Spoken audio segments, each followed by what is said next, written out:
and Wisconsin, welcome Barack Obama. Oh, it's good to be back in Wisconsin.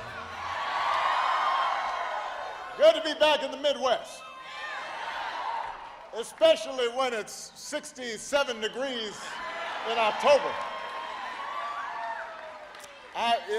My nephews are here, and I was talking about the fact that when we used to go trick-or-treating in Chicago, you had no idea what their costumes were, because they had those big down jackets on.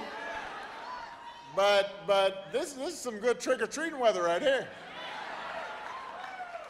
And it is great to be back at North Division High.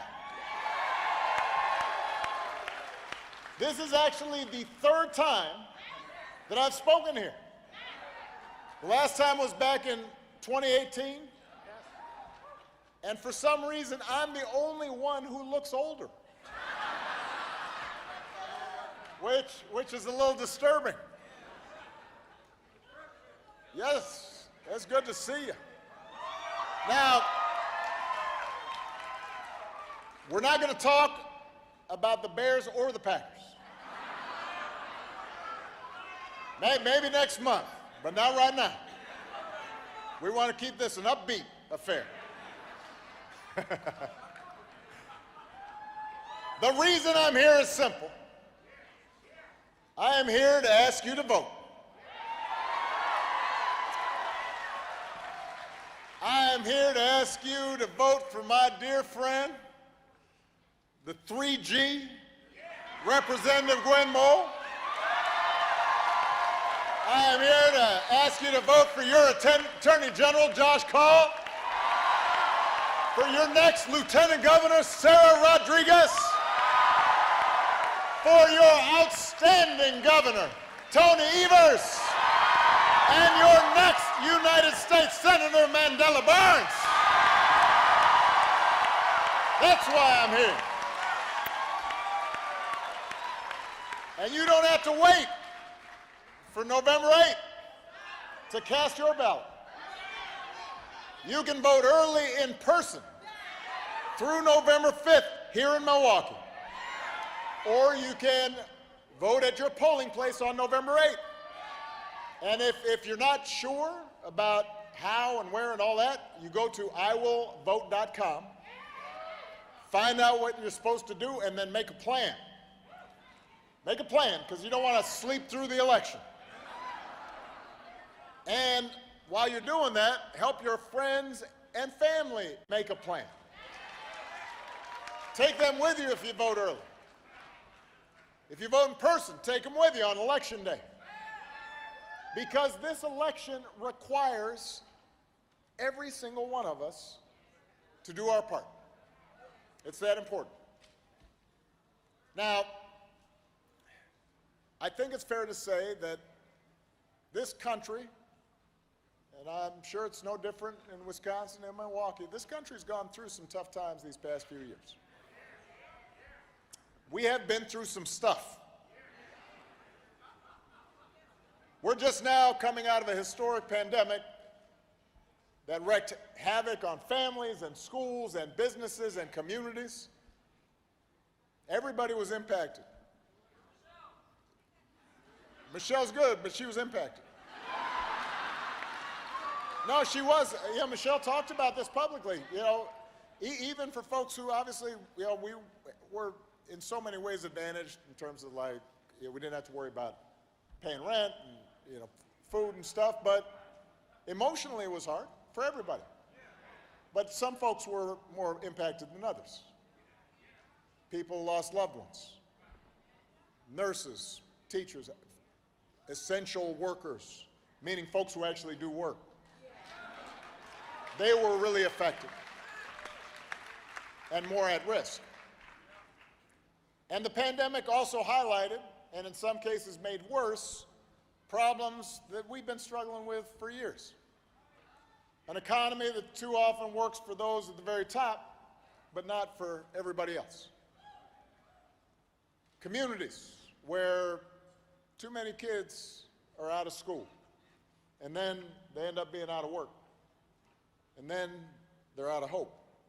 And sometimes that leads them to violence and despair. And then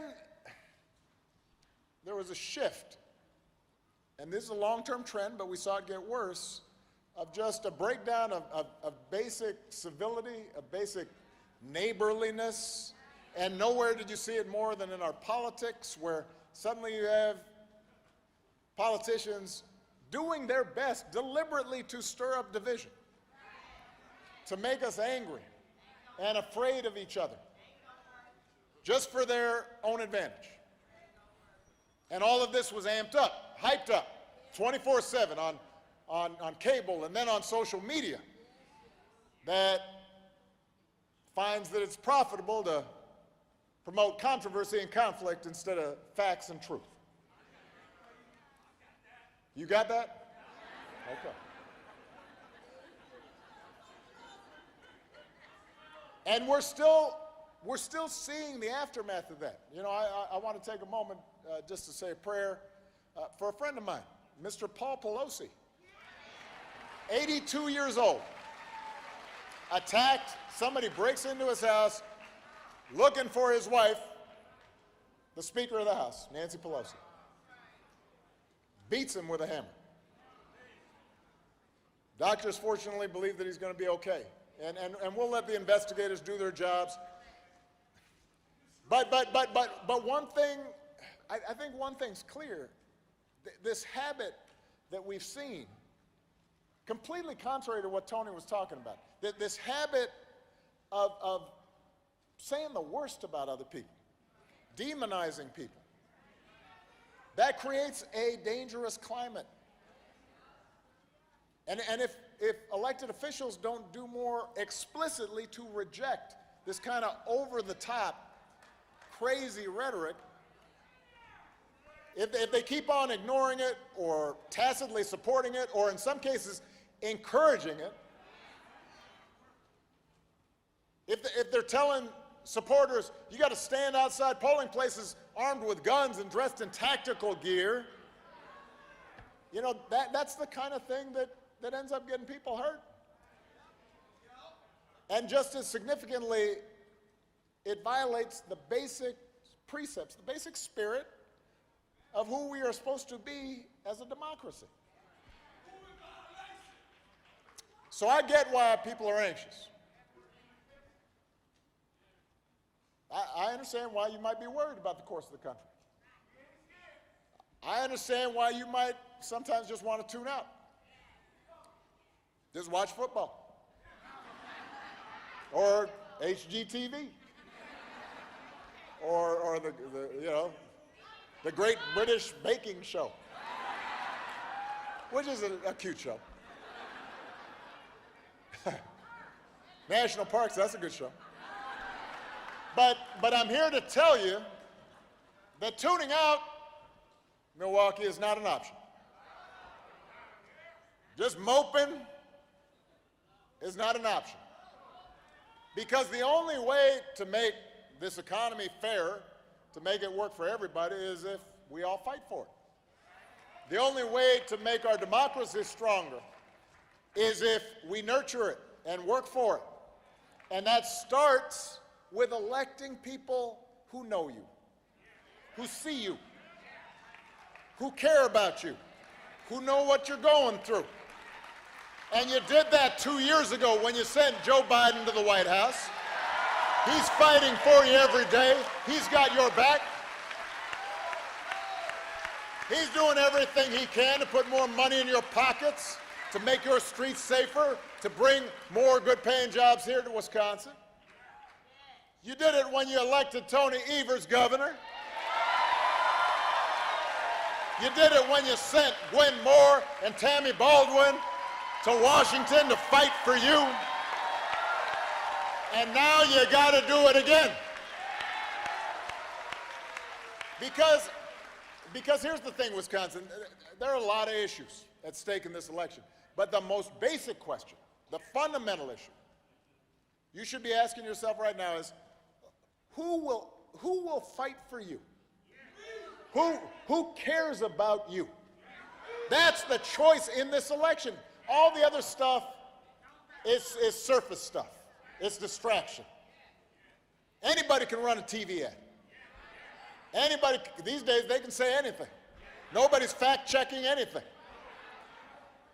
But in your gut, you should have a sense, who cares about you? Who's going to fight for working people who are struggling to pay the bills? Listen, Gwen was talking about it. I heard her backstage. Inflation's a real problem right now. And by the way, it's not just here in America, it's worldwide. It's one of the legacies of the pandemic. It threw off supply and demand.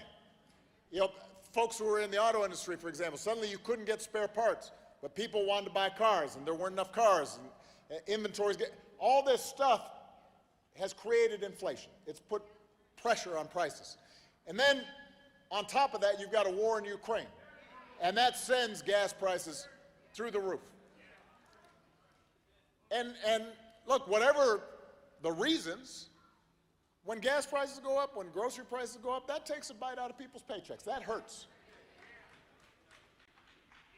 But the question you should be asking is, who's actually going to do something about it? The Republicans are having a field day running ads talking about it, but what is their actual solution to it? Well, no, I'll tell you. They want to gut Social Security and Medicare and then give some more tax breaks to the wealthy. And the reason I know that's their agenda is, listen, that's their answer to everything. When inflation is low, what do you want to do? Cut taxes. When unemployment's high, what do you want? Let's cut taxes on the wealthy. That's going to solve that. I was joking down in Georgia. If there was an asteroid headed towards Earth,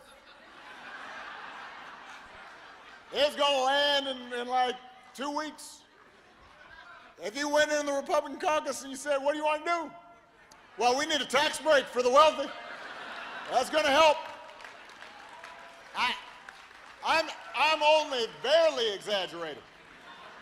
That's their only economic policy. The only one. And it's been their only one for the last 20 years.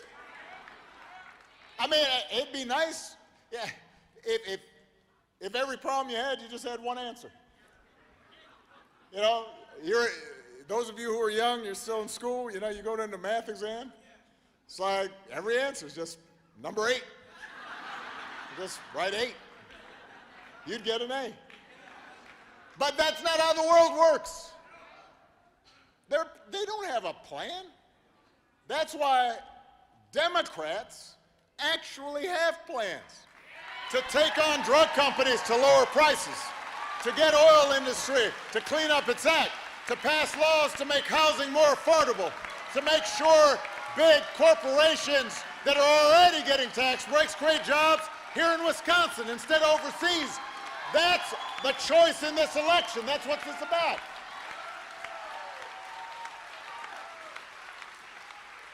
I know you guys must be sick of these television ads. I mean, look, so let's talk about another one. There's a lot of talk about crime right now. As if folks in Milwaukee don't have any idea.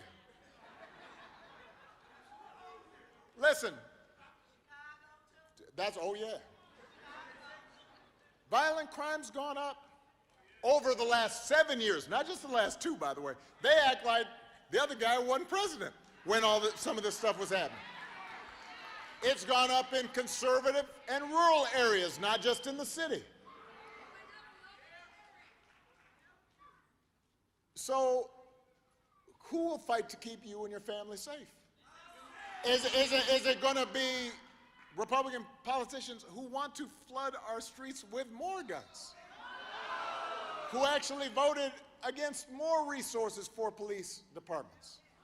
Or is it leaders like Tammy Baldwin and Gwen Moore, who worked with President Biden to pass the first major gun safety legislation in nearly 30 years? That's the choice in this election. That's what's at stake right now.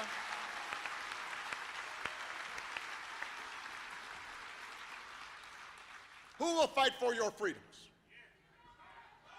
Is it Republican politicians and judges who think they should get to decide when you start a family or how many children you should have or who you marry or who you love? Or is it Democratic leaders who believe that the freedom to make these most intimate personal decisions belong to every American, not politicians, mostly men sitting somewhere in Washington? That's the choice in this election. That's what you have to decide. And you've got to decide who's going to fight to make our political process, our democracy, work for you. Look, you can watch the news, read what they say. These Republican politicians have promised, they're on record, if they get control of Congress, they will spend the next 2 years investigating President Biden and their political opponents. That's all they want to do. They see it as payback. And some of them said they've already got prepared that they're going to impeach Biden. They're not sure what for, but apparently that's beside the point. And you're laughing, except they've actually said that. They have literally said, we're not sure what the theory is, but we're going to come up with one. Now, how is that going to help you pay your bills? How is that going to help your kids find a good job and career? How's that going to help Wisconsin compete? Or do you stand a better chance with President Biden and Democratic leaders who've worked together, sometimes with Republicans where possible, to pass an infrastructure bill that creates new jobs, who've made health care and prescription drugs more affordable, who've made the single largest ever investment in fighting climate change? That's the choice in this election. You've got a choice between folks who will say anything and do anything to get power, and leaders who share our values, who are decent, good people, who are inspired by Mr. Rogers.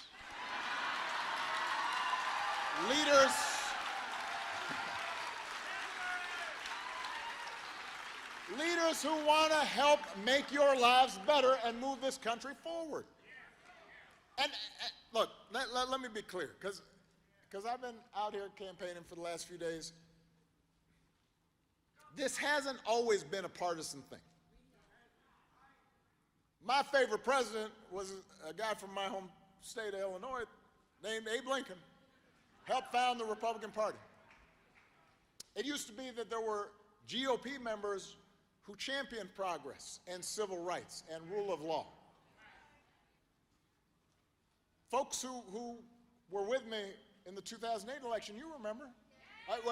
We talked about bringing people together and spoke to all people, regardless of party, about how we could move the country forward. So that's my instinct.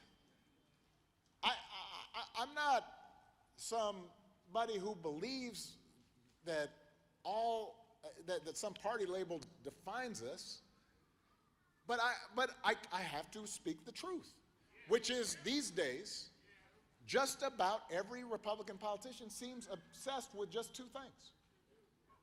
Own the libs. Yeah, let's own the libs.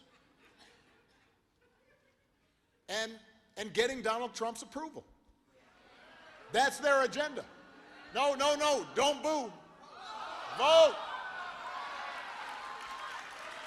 Nobody can hear you boo outside this auditorium, but they'll hear your vote.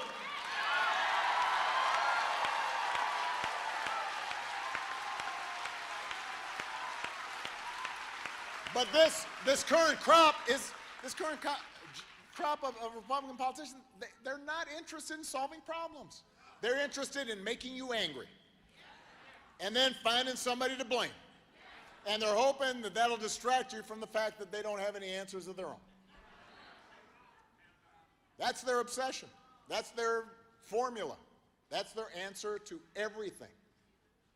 Now, I can tell you what Tony Evers is obsessed with. He's obsessed with growing Wisconsin's economy, making sure every child gets a good education in this state. You heard him mention that his opponent wants to make it easier for people to sue public school districts. His opponent called proposals to increase education funding the definition of insanity. Really? I mean, have you been on the internet? People are out there saying that we're ruled by giant lizards and that Elvis is alive. You can't think of anything crazier than investing more in our schools and our children?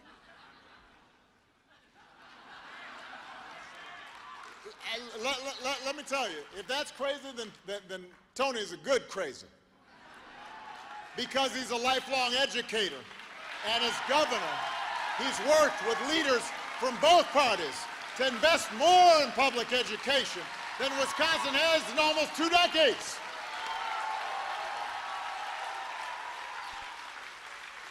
He vetoed Republican bills that tried to make it harder to vote. He vetoed bills that would make it easier to carry concealed weapons. I can tell you where Mandela Barnes's priorities lie. As your senator, he won't go off on some wacky conspiracy theory. You don't see him trying to make you afraid of everybody just so he can grab power. He's going to work to bring manufacturing jobs to Wisconsin and help small businesses and family farms compete against huge mega corporations. That's his agenda.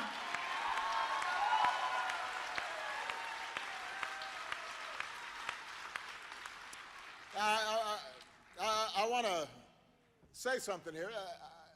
I know that there's some folks, probably maybe not in this auditorium, but elsewhere in Wisconsin, who think, and I know these ads are running this way, that just because Mandela's named Mandela, just because he's a Democrat with a funny name, he must not be like you. He must not share your values. I mean, we've seen this. It sounds pretty familiar, doesn't it? So Mandela, get ready to dig up that birth certificate. Get ready. You know.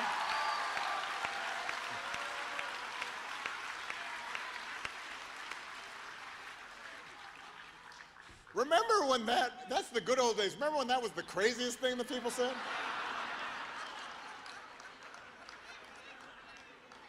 Think about that. Like that wasn't that long ago. Everybody's all like, wow, that's some crazy stuff. Now it doesn't even make the top 10 list of crazy.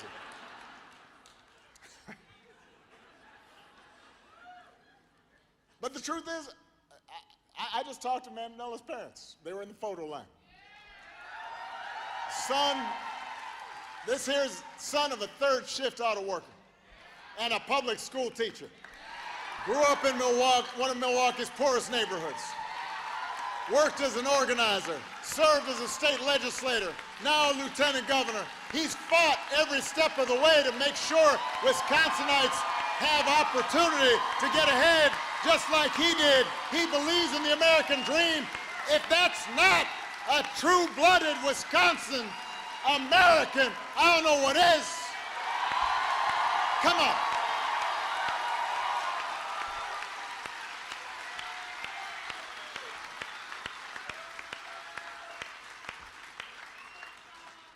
And then there's Mandela's opponent. Oh, don't boo. Don't waste your vocal cords booing. Vote.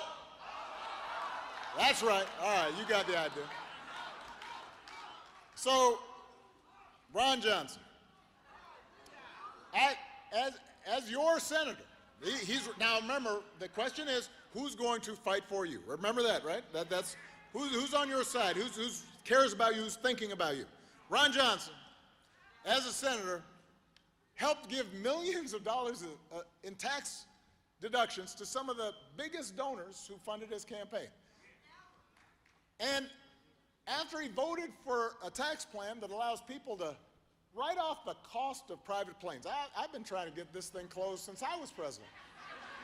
If you can afford a private plane, then you don't need a tax break. But no, he fought for this. And then his adult children bought not one, not two, but 3 private planes, because apparently carpooling was not an option. Now, I mean, you need 3? Meanwhile, Senator Johnson voted to raise the retirement age to 70, supported a plan that would put Social Security and Medicare on the chopping block every single year. Each year you'd have to vote to renew this thing. I mean, think about it, because Washington works so well. You want your Social Security and Medicare reliant on Congress every year. He's called Social Security a Ponzi scheme. Said that it's candy that the left is giving away.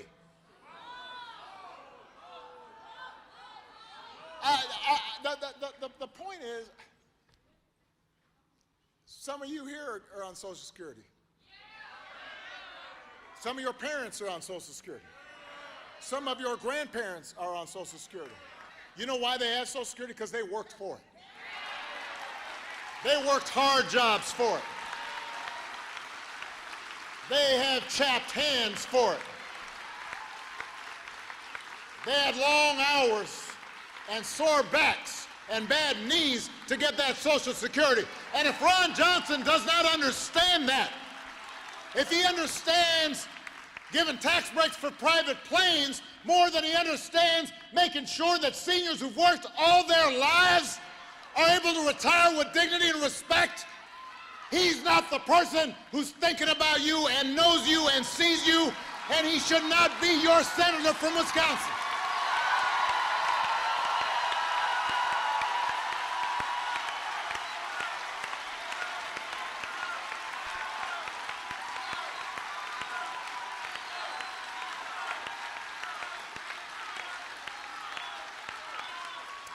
I mean, the message he's sending is pretty clear. If you're related to him, if you donate to his campaign, you get a deal. If you're not, you're out of luck and you're on your own. So when you see ads implying that Mandela is somehow dangerous or different, ask yourself, who knows more about your life? This millionaire whose top priority seems to be looking out for his rich friends, or a guy from a working class family who understands what Wisconsinites are going through each and every day and wants to make your lives better, whose dad knows what it's like to work hard with his hands, whose mom knows what it's like to work hard as a teacher. Don't fall for it, Wisconsin. You deserve better. You deserve a senator like Mandela Barnes.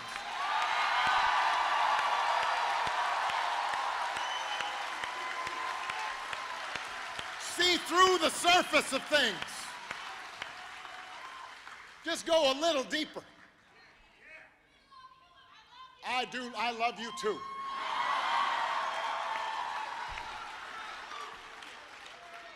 He also deserves somebody who's going to stand up for a woman's right to make her own health care decision.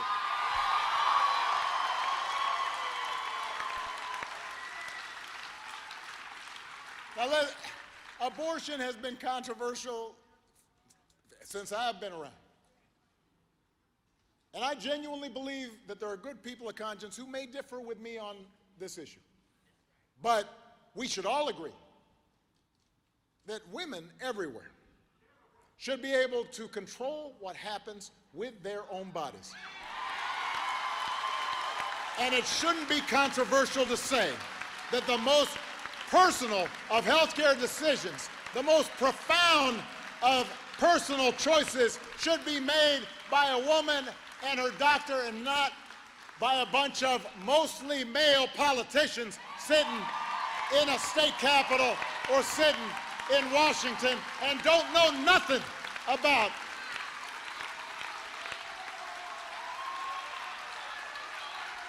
And that's why when Supreme Court struck down Roe versus Wade, it was a wake-up call for a lot of young people, especially young women who maybe took Roe for granted. It was a reminder that a politicized court can reinterpret well-settled constitutional rights. We can go backwards, not just forward. If Republicans take back the House and Senate, we could be one presidential election away from a nationwide ban on access to abortion. And that might just be the beginning. You know, I taught constitutional law for a decade. If a court does not believe in a zone of privacy that allows each of us to make certain decisions without the government interfering, like it's not their business, then other freedoms that we take for granted are at risk. And Justice Clarence Thomas already said as much. He wrote it in the Dobbs opinion. If there's no right to privacy, then same-sex marriage could be at risk. The same idea of a right to privacy was the basis for saying that states couldn't ban interracial marriage. There's no actual right to marriage written down in the Constitution. Just like there's no right to contraception in the Constitution. So almost every Republican in the House of Representatives has already voted against guaranteeing a right to use contraception. Now you think about that. If they take back power, there's no guarantee that that won't be next. Now here in Wisconsin,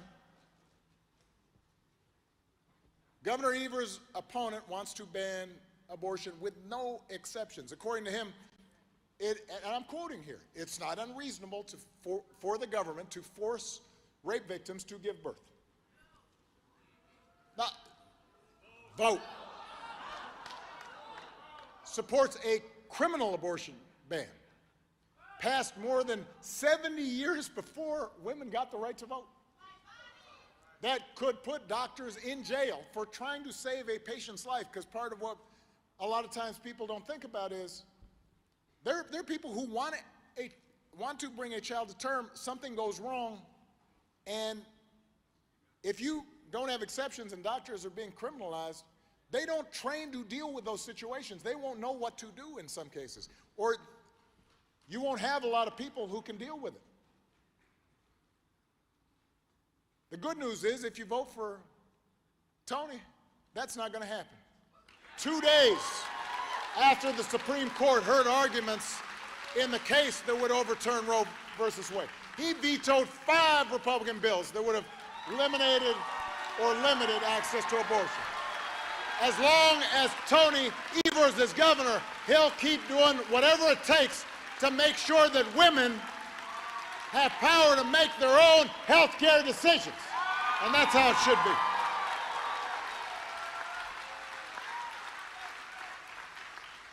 So all these issues are at stake. Gracias. All these issues are at stake. If that's not worth 15 minutes of your time, I don't know what is. But if you do need another reason to vote, consider the fact that democracy is also on the ballot.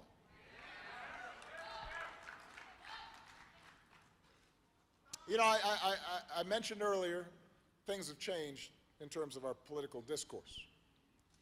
And I have to admit, it wears on me. Sometimes it feels, the idea of going out on the campaign trail feels a little bit harder, and not just because I'm older and a little grayer.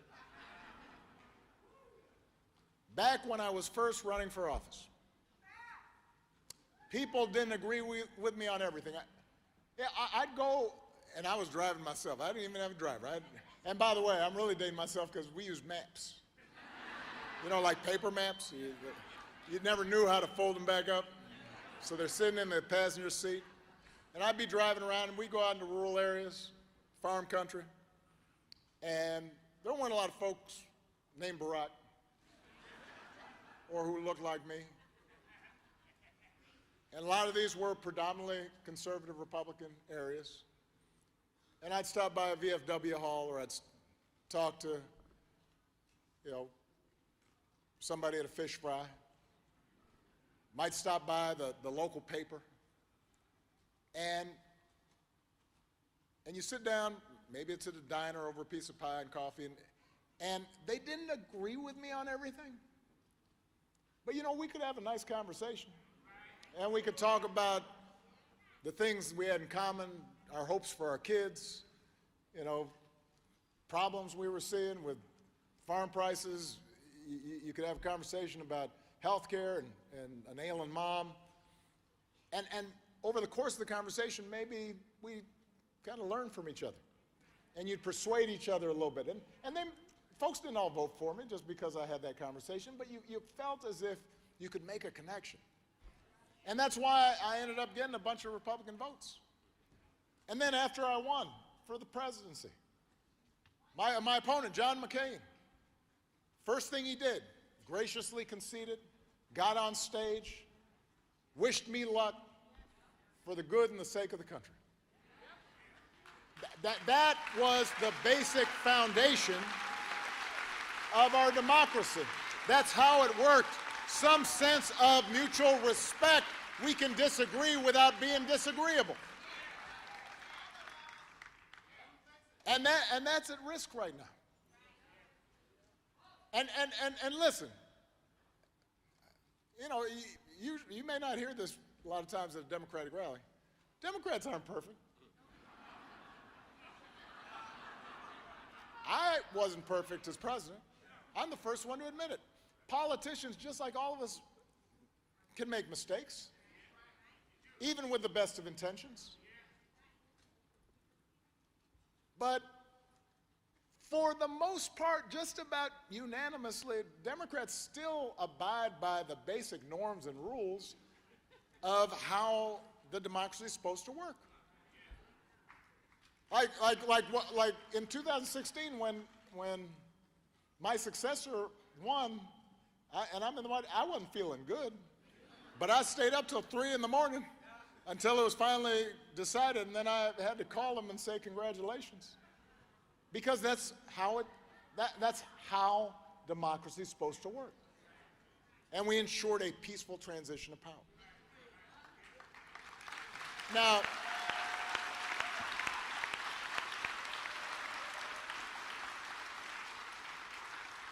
today,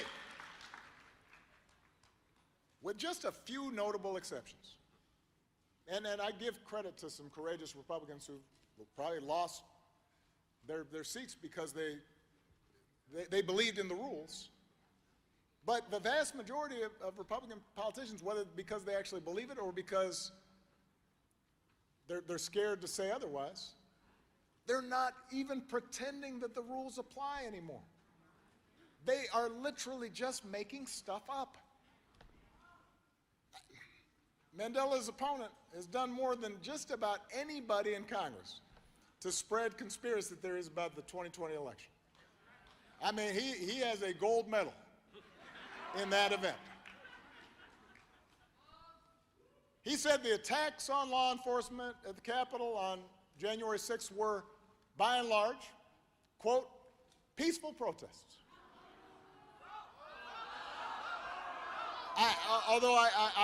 He did say that the rioters, quote, taught us all how you can use flagpoles as weapons. Now, if that's the lesson you take away from a violent insurrection storming the Capitol, I don't know what to tell you, but I do know you probably shouldn't be serving as Wisconsin's representative to the U.S. Senate. Because that's not how our democracy is supposed to work. I mean, if that doesn't elicit uniform outrage, what will? What does it take? Tony's opponent said if he's elected governor, he'll dissolve the Bipartisan Elections Commission. He basically just wants, I guess, to be able to decide on his own how elections turned out or not. He even said he's open to signing a bill to overturn the results of the last election.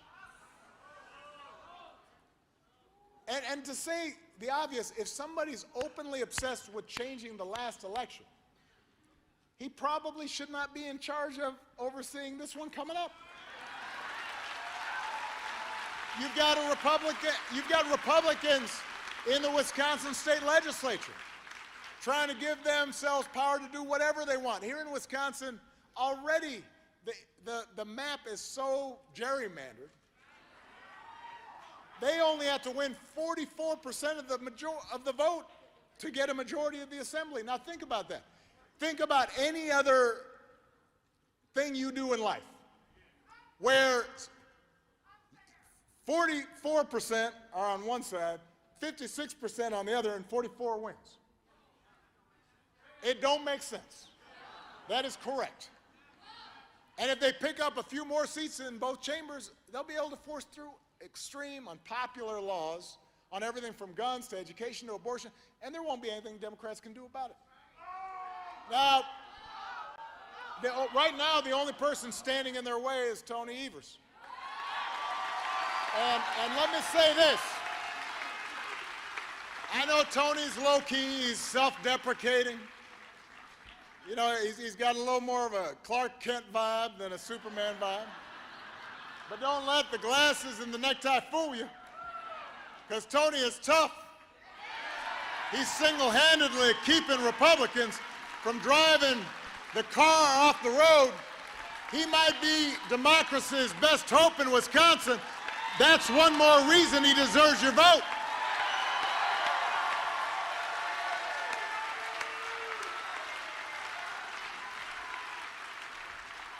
So, I get the democracy night. Right now, today, democracy might not seem like a top priority, especially because people have other things to worry about. They're worrying about gas bills. They're worrying about food bills, worrying about their paychecks, worrying about their kids. I get that. I understand why when you don't see enough progress on some issues that matter to you or your family, you might just say, I don't have time to think about something so abstract like democracy. But you know what? We've seen throughout history what happens when we lose democracy. We can see it right now around the world in other countries where the government tells you what books you can read and what books you can't read, that question your loyalty if you don't worship the way they want you to worship. Countries that put dissidents and reporters in jail. Countries where it really doesn't matter who you vote for because the game really is fixed and people will do anything to keep the power they've got, and where corruption is rampant because there's absolutely no accountability. I've seen it. I deal with, when I was president, I dealt with countries like that all the time. And once that goes away, once self-government goes away, it's hard to get it back. It's dangerous, and people get hurt, and it can have real-life consequences. And that's why generations of Americans, my grandfather in World War II, folks in every generation, have fought and died for the idea of self-government. That's why folks marched down in Selma, and some folks died to make sure that the rules were fair. That's why women suffragists marched and fought so that they could be included in self-government, so that we could set up rules that were fair to give everybody a voice. Rules that we teach our kids when they're little about being honest and about being fair. Rules about how we should make decisions if we're in a group. Everybody gets a say, everybody takes a turn, everybody raises their hand. If you don't get your way, you don't throw a tantrum in the sandbox. You don't pick up your ball and go home. We teach our kids this stuff. We tell our kids, no, you get over it. you try to do better next time. I mean, I lost my first election for Congress. I got whooped. I didn't say, wow, the election was rigged. I didn't say, let's go storm the Capitol. And that's what I mean when I say democracy is at stake in this election. And that's why it's not enough to elect Democrats like Mandela Barnes and Tony Evers. You've got to elect good people up and down the ballot. Because if things get close, they could make all the difference. And guess what? The good news, because I know some of this has been a little dark, but here's the good news. You get to make a difference. Your vote will make a difference. That's why Republicans are working so hard to stop you. And that's why you can't let them. You know, we joke in my house that between me and Michelle can be the glass half-empty person sometimes. And I'm more the glass half-full guy. You know, I'm the hope and change guy. So I'm usually a little more optimistic at the dinner table. And sometimes when she gets down about the state of the country or the world, she's been reading a little bit too much news, I tell her, honey, everything's going to be okay. And I believe it will. But I also know things won't be okay on their own. We have to fight for it. We have to work for it. Not just on election day, but every day in between. That's why this election matters, Wisconsin. And I know these are tough times, but we've been through tough times before. The important thing is to resist the temptation just to throw our hands up and turn inward and see politics as a zero-sum game where rules are made to be broken, and the only way for people like us to win is for people like them to lose, to sink into cynicism. You know,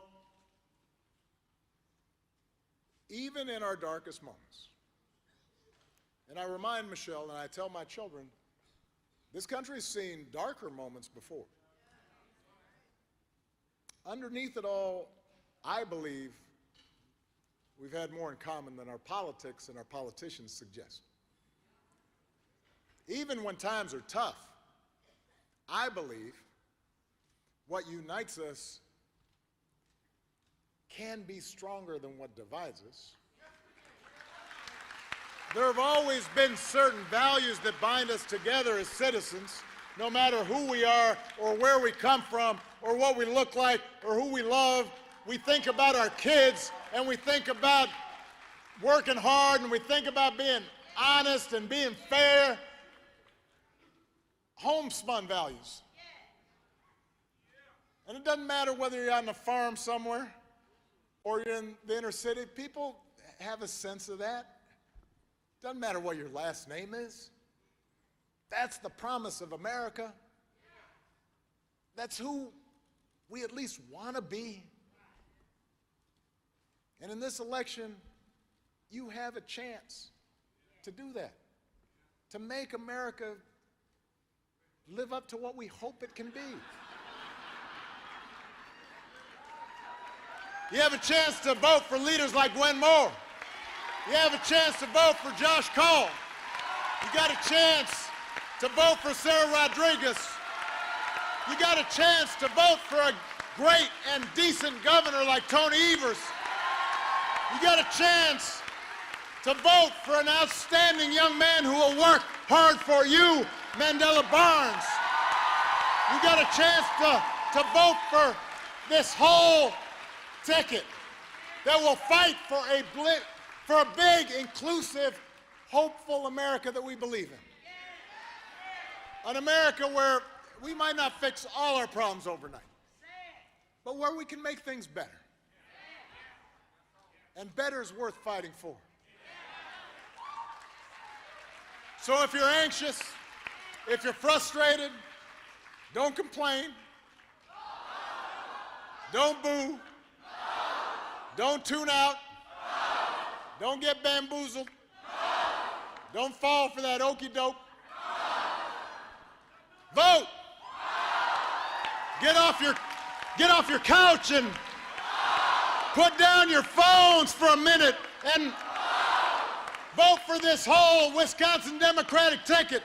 Tell other folks to do the same, because if enough of us make our voices heard, things will be better. And we will build a country that is more fair and more just and more equal and more free. Let's go do this, Wisconsin. Thank you, Milwaukee. I love you. Let's get to work.